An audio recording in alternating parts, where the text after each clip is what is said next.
Hey guys, Jacob with Jacob Comics. Happy New Comic Book Day, September 4th, 2024.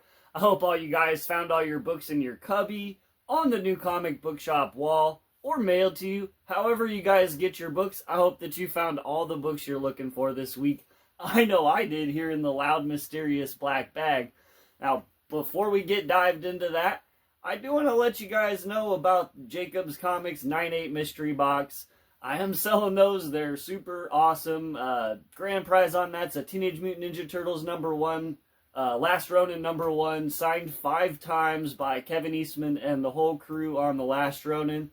It's that first appearance of all the Last Ronin characters, or at least like the, who survived, which I don't want to spoil. But yeah, it was super cool run, and they're actually doing a second series now, Regenesis, I think. So yeah, that's the grand prize. Click the links below, hit me up on Instagram. They're just $100 plus $15 shipping, and right now, while supplies last, we're giving away 5 exclusives for free. You get 2 virgins and 3 trade dresses, retail value of $105 on just the exclusives alone. Let's get dived into the loud, mysterious black bag. And we will start. I got 5 books this week to talk about, and we're gonna start in the number 5 slot with usually a book that ranks a lot higher for me, and the art is incredible this week. I just really wasn't feeling the story, and it was kind of like a rough read for me. In the 5th spot, I've got Incredible Hulk number 16.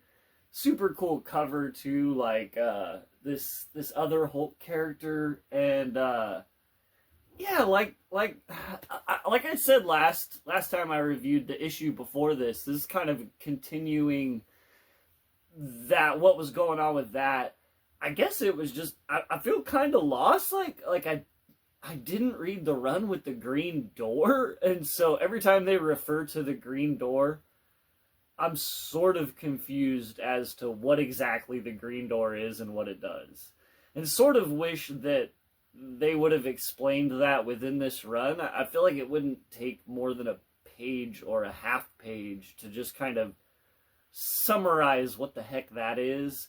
But, we saw this older Hulk character meet up with the eldest, and she seems to want the green skin or green something, and I think that's part of why I rated this kind of low. Is I'm not exactly sure what's going on with all that, outside of the fact that the art is incredible, and I kind of can't wait for Hulk to kick the eldest's butt, and so that's where I'm at with that. I don't know.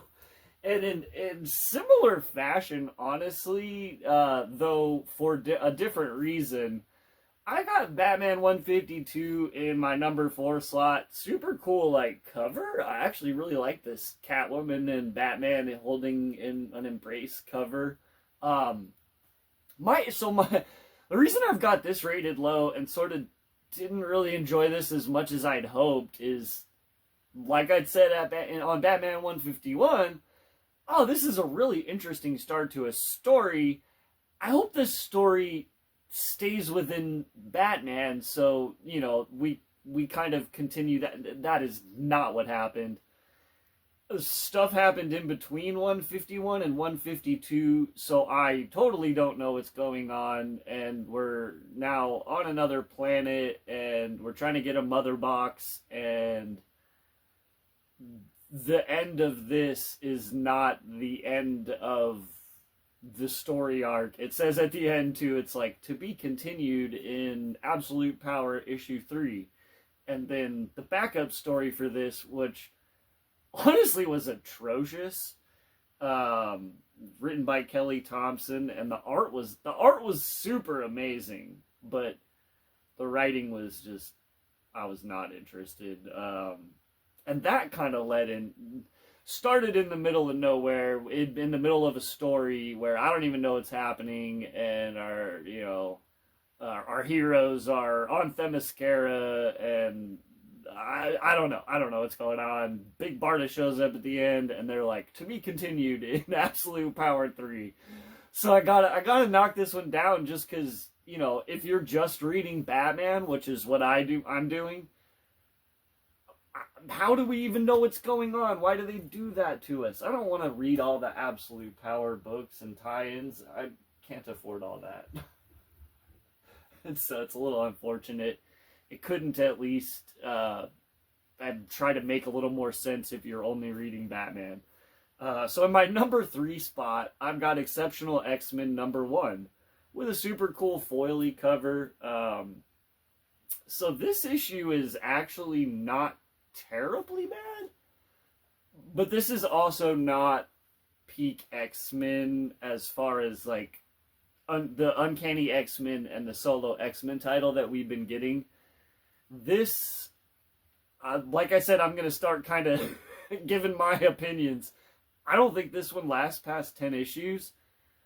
I'm not completely sold on issue 2 either. Like maybe a cover buy will get me to buy one more issue, because it wasn't like the worst thing I've ever read or anything. It was okay, and I'm kind of curious. It introduced a new character. You can see her on the one of the variant covers, so it's not really a spoiler. Her name's Bronze. It was kind of interesting, like her story and her first appearance, and she meets up with Kitty Pryde, and I'm not sure what's going on with Kitty Pryde, and that's part of too. Like, ooh, what? Okay, like, I get it, like, in a sort of, because she kind of went too far in a dark direction with the previous writers writing on Kitty Pryde towards the end of the X-Men run. And it was like super cool, and she just went like destroying all kinds of people and, you know, committing murder and stuff that's not good.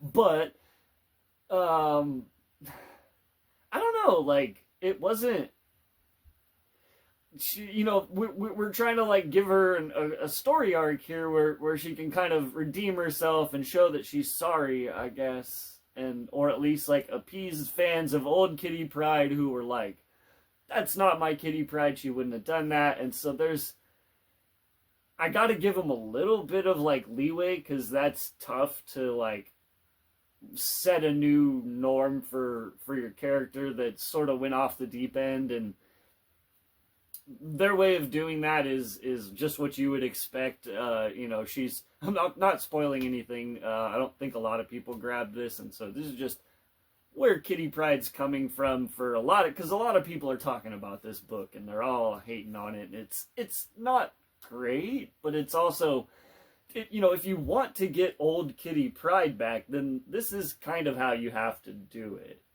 And so that kind of says it without spoiling anything. And that's where that is. Emma Frost shows up at the very end of the issue, and then maybe we kind of get an idea of what this series is going to be going forward, but we don't really fully know, which is why I said, like, I'm not sold for issue 2, but maybe I'll grab it just to give it one more chance. It wasn't bad.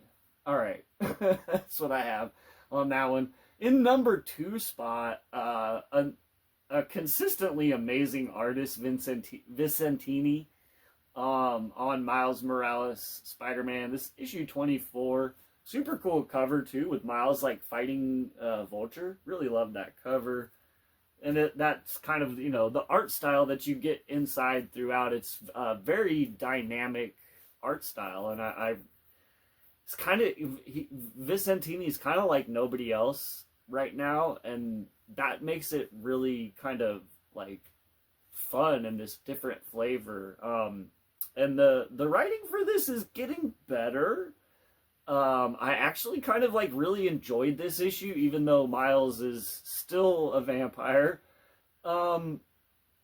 It's being written well. And it seems as though we're going to be coming to you know, obviously, eventually we'll be coming to a conclusion where he gets a cure or something, is able to fight it off in some way or use magic. I'm not exactly sure you know, how they're going to fix it yet. And I think that's part of what's keeping some of the story entertaining here right now. And hey, more power to him for it, for kind of turning this whole vampire thing into a more long-term story arc for Miles, and making it actually kind of interesting. So, in my number one spot, possibly a shocker to everybody, but I'm just really enjoying this run. And this issue was one of the better issues of Spider-Boy. Spider-Boy 11 gets my number one nod this week. Just a really well drawn kind of a throwback to a little bit more of a cartoony style. I really enjoy the art in this book always, and the writing by Dan Slott is just a lot of like nostalgia bait, if you will. Like he writes comics in a style that feels more like what, when I first started reading comics in the early 90s, is kind of what I would say. And that just, I've said this before about the book, and it continues that theme. It's a really great book for kids. Like, it nothing's too complicated, and it's just fun. And the art's fun, and that helps you, you know what I'm saying, kind of slowly fall in love with this Bailey Briggs character. And I can't really say anything negative about Spider-Boy 11 this week. It's just a fun issue, and an issue that kind of makes it feel like Spider-Boy is here to stay. And so that's what I have this week, guys. I really enjoyed a couple of the books I read, and I was kind of confused on some of the other ones, but the art was cool. Overall, I did enjoy this week. I hope you guys did as much as I did, or more. If you're reading anything that you think I should be reading, as always, pop it in the comments below. I'm always curious to see what you guys are reading. As always, we'll see you guys next time, and have a great day.